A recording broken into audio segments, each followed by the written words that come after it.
Well, good day, my friends. It's your old pal Jordan the Lion coming to you from Los Angeles, California. How are you today? I hope you said great. I'm doing great. Today we're going back up to Forest Lawn, Glendale, and for many years I was trying to get in to see and visit the person whose remains are at this gravesite, and I've just never been able to get in because it's in a private section. So today we are getting in and we're going to go visit Humphrey Bogart, and I'm going to show you where Lauren Bacall is supposedly buried. Daze with Jordan the Lion and you all. It begins right now.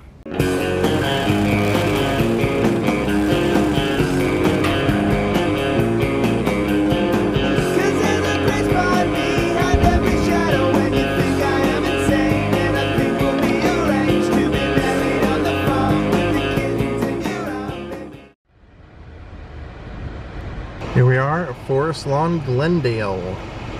Here's the Garden of Memory, and right on the other side of this wall is where final resting place of Lauren Bacall and Humphrey Bogart is. So upon entering the private court of Christus, you're going to come over here to the Columbarium of Eternal Light, and this is the final resting place of the ashes of Humphrey Bogart and Lauren Bacall. Even though she's not listed here, it's said that her ashes are here as well. Even though they were decades apart in age, Lauren Bacall would say that Humphrey Bogart was pretty much the man that everyone would want. She said he was full of integrity, he was completely honest, you couldn't buy him. She said he was someone who believed that there was a right way to do things to have a happy life, and he followed those completely. She said that he was an original. She said that was the best way to describe him. There was just nobody like him. She said he was smart in ways that you wouldn't think he was smart. He would know things that you wonder how he could ever know. But she said also, you would be at a party and you'd hear a group of people laughing, and when you looked up, it would be Humphrey Bogart entertaining this room full of people. And she said it was just, he was amazing to be around. She said he was one of those people that I never thought I would ever find somebody that great in my life. And she said he was a great father. He was a great actor, even though he wasn't the first choice for Casablanca. He put almost like being not selected as the first choice. He almost put that into the character, this kind of man against the world feeling, and that's what made him great. She said he was full of energy. You couldn't, she said she almost couldn't keep up with him when she was in her 20s and he was in his mid 40s. So Humphrey Bogart's path to the theater and to the big screen was pretty interesting. He was actually born to a very wealthy family on Christmas Day of 1899 in New York, and his father was a doctor and his mother was a world-renowned illustrator. She used to do the illustrations for the Melon baby food and actually illustrated him, and he was the Melon baby. He was the Melon baby food baby that was on all the illustrations. So he was world-renowned even when he was a child and didn't know it. Now, he grew up pretty rebellious through school and was kicked out of school, and then eventually joined the Navy and was pretty headstrong and rebellious even during that time, so he spent a lot of time in the brig. And then when he came out, his family basically just disowned him. Now, Humphrey did use his family connections to get into the theater. His next door neighbor growing up was a theater producer and his wife is an actress, so they helped him get onto the stage. He wasn't renowned as being very good, and he wasn't well liked at all. It almost makes you wonder how he ended up getting continuous roles, because he was often written about as being, you know, lackluster on stage, and a woman that was cast with him said she couldn't understand his bad reputation, why everybody disliked him so much until she worked with him. Then she said, as soon as I worked with him, I realized he did not like actors at all. He saw this kind of as a job to do. He kind of saw being an actor as being a sissy, and that it wasn't really much of a manly thing.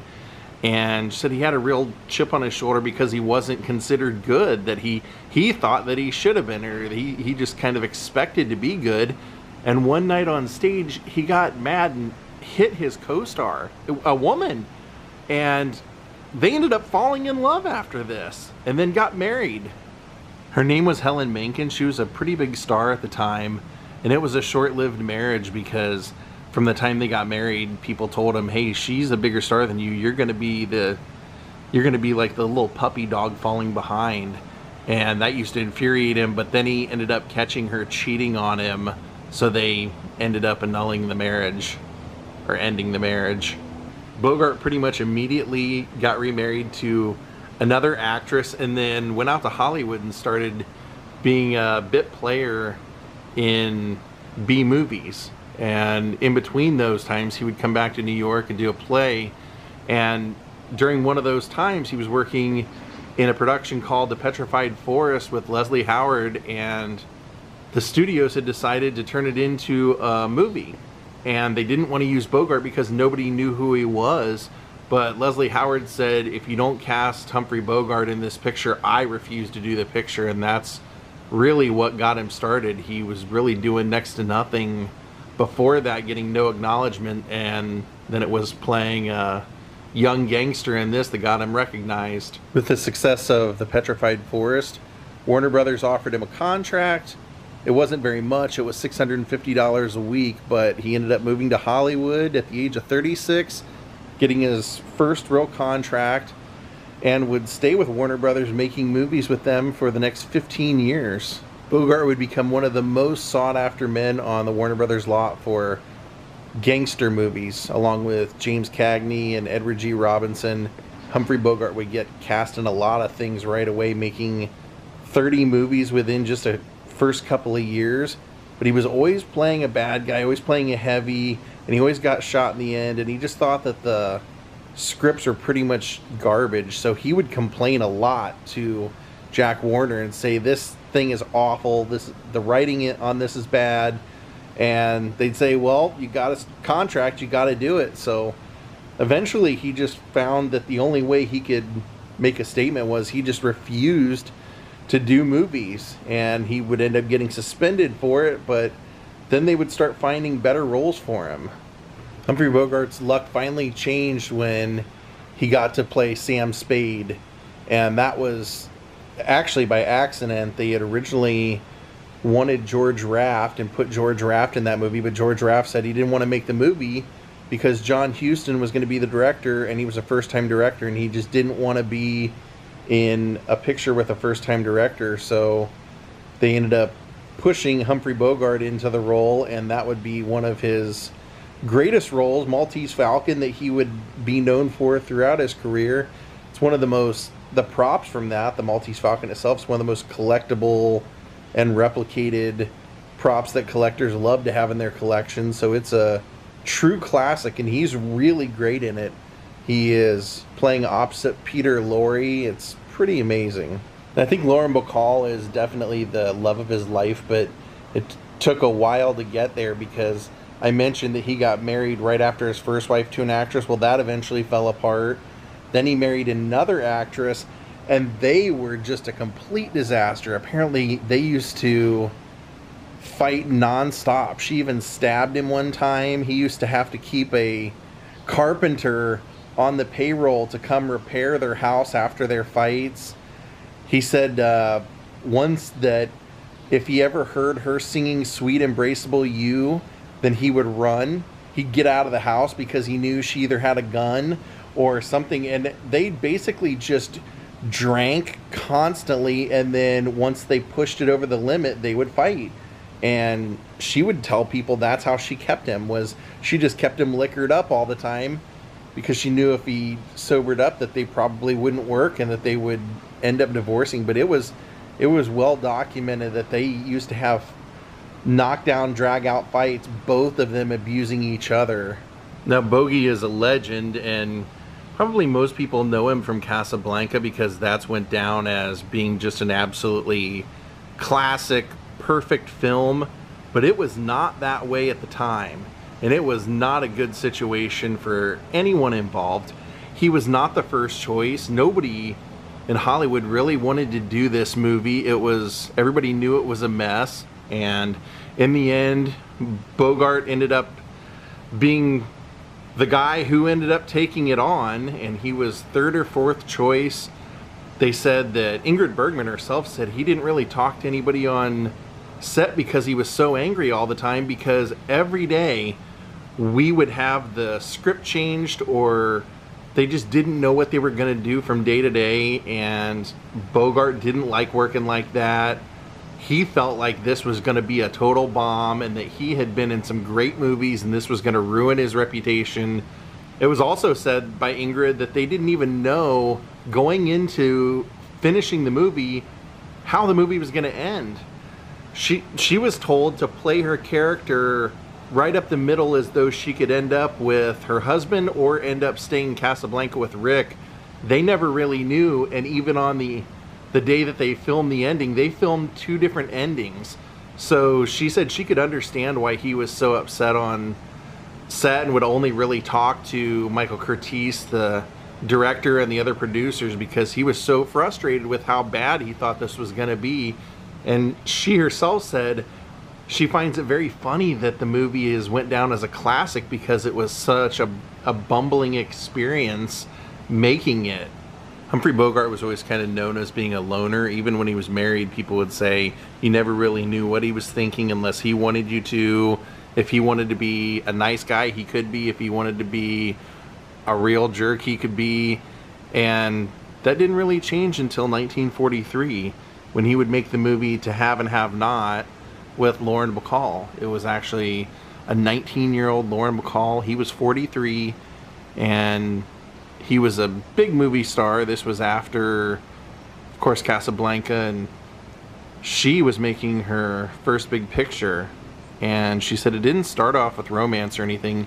First couple of weeks, she said he was kind of distant to himself, but then something happened and he just took to her. And then they took to each other so much that they had to kind of start changing the script for what they were working on to make it match what was going on with the chemistry. And this was where Lauren Bacall would have that magical catchphrase where she would walk to the door and say, "If you need me, just whistle. You know how to whistle, don't you, Steve? You just put your lips together and blow." That would be the start of their whirlwind romance. The chemistry would be so great in that movie that they would end up making another movie, The Big Sleep, and they would be falling even more in love, and the chemistry on the movie and in the movie was undeniable. But he was still married to Mayo, so people would warn Lauren, like, you better watch out, his wife is crazy and she doesn't want to let go of him. But after a couple of years, they met in 1943. By 1945, he requested a divorce. They were divorced, and then 11 days later, Humphrey Bogart and Lauren Bacall were wed. Lauren said the first 3 years of their marriage was an absolute honeymoon. She said the honeymoon never ended, basically, for that time.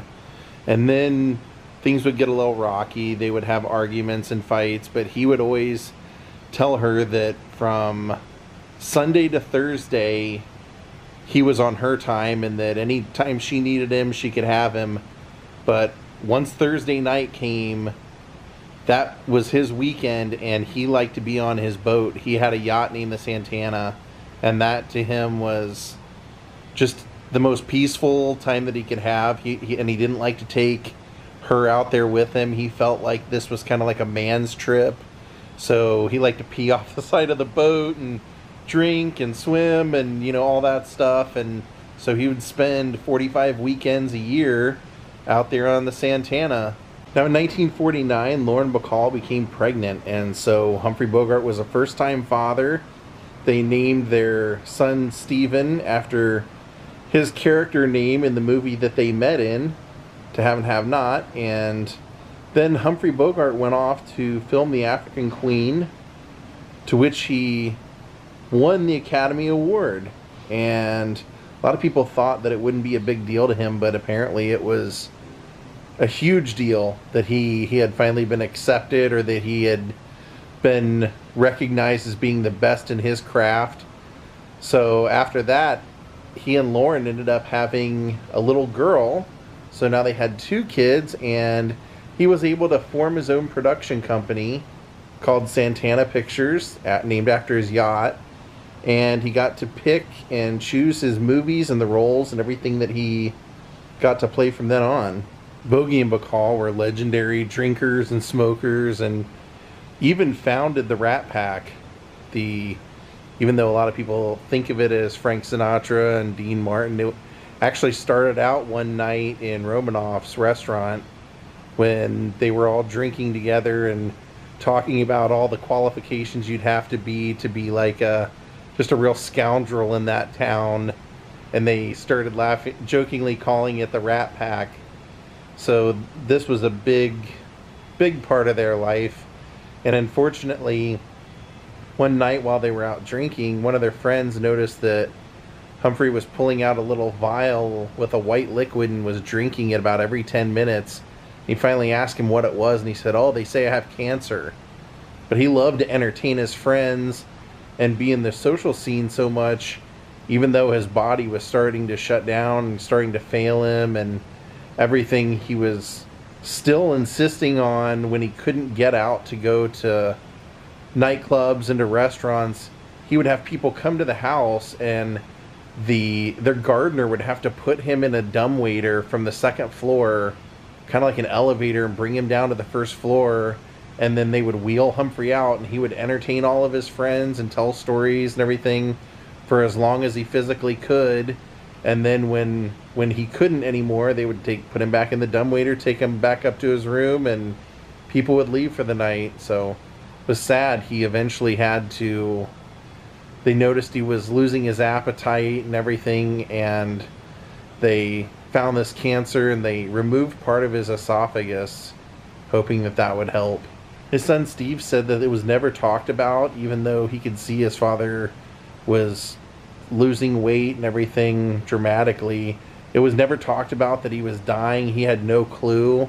And he said even up until when his father died, he said he could just basically remember just one day them just saying, "Hey, Stephen, your father died."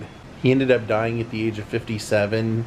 His son was only 8 years old. And since he didn't want anybody to talk about his death as it was happening, Lauren Bacall said that it was something she would have to deal with for many years, the grieving process, as well as his son. And I'm not sure if this is just a cenotaph for Humphrey and Lauren Bacall, or if some of his ashes were put in here, but I do know that he wanted some of his ashes scattered at sea because he loved to be on the boat so often. So some of his ashes were scattered at sea. I believe some are here, or like I said, this could be a cenotaph. They're not real clear about it online, but I believe some of them were here, and that from what I was able to gather, that Lauren Bacall had some of her ashes put here so that they would be together. But I had also read that when they had him in the casket, that people had left bottles of alcohol in there for him and cigarettes, and that Lauren Bacall had even written her classic line, "Just put your lips together and blow." What a remarkable career. She said that she thought he would always be a star because a star lasts forever, and he died young. She said he wasn't an old man, he was only 57.